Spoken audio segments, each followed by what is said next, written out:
Welcome to The Explainer. Today, we're talking about something huge, using AI to really level up your academic writing. We're going to get into how to make your work clearer, more professional, and way more impactful. Okay, let's just get this out of the way. Here's a hard truth. You can have the most amazing, groundbreaking research, but if the writing is a mess, it can completely fail.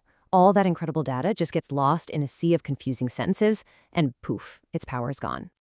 So, with your thesis, your manuscript, maybe even your whole career on the line, the big question is, how do you make sure your writing is actually as good as your research?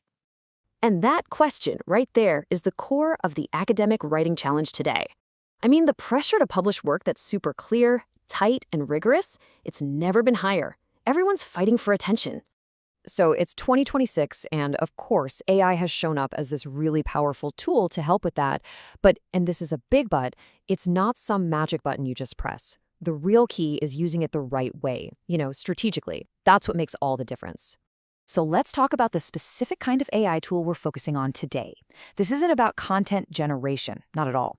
Think of it more like a personal writing assistant, something that's built specifically to help you refine the work you've already done. And this isn't your everyday general-purpose AI. We're talking about something like Paperpal, which is a super specialized tool. Why is it special? Because it's been trained on millions and millions of actual research papers. That's huge because it means its suggestions are tuned into the very specific, kind of nuanced world of academic writing. So who is this actually for? Well, if you're a master's student trying to polish your thesis or a PhD student drafting a manuscript, you're exactly who we're talking to. It's also a real game changer for early career academics, and honestly, it's incredibly valuable for any non-native English speakers who are trying to get that crystal clear, ready to publish right. Okay, now for maybe the most important part. Let's really dig into what a tool like this can do and, just as importantly, what it can't do. Getting this distinction right is absolutely the key to using AI the right way. So, where does it really shine? Things like refining your language, making sure your ideas flow smoothly, and getting that academic tone just right. But, and this is the line in the sand, all the critical thinking, that's all you. Designing experiments, figuring out what your results actually mean, doing a proper literature review. The tool can't do that. That has to be you. So here's the best way to think about it. It's like having an expert academic editor on call 24/7. It is not a research partner, and you should never, ever mistake it for one. Okay, with that foundation set, let's get practical.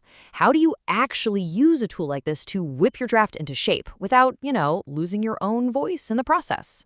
Well, a tool like Paperpal is basically trained to be a bloodhound for all those common writing traps that sneak into our work. You know what I'm talking about? Those super long, confusing sentences or the little informal phrases that we all throw in when we're just trying to get the first draft down. And here's where you really see it in action. Look at the difference. Instead of something vague like, this shows that the results were good, you get something precise like, these results indicate a significant improvement. Or, we didn't find any issues becomes the much more formal, no discrepancies were observed. See that? It's a subtle change, but it's a huge upgrade in professionalism. So here's a simple workflow that really works. Step 1, and this is non-negotiable. Write your first draft completely in your own words. Then use the tool to edit, but go section by section. It keeps you focused.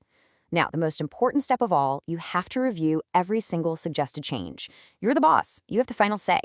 And a little pro tip, read the final version out loud. Your ear will totally catch weird phrasing that your eyes just skim over.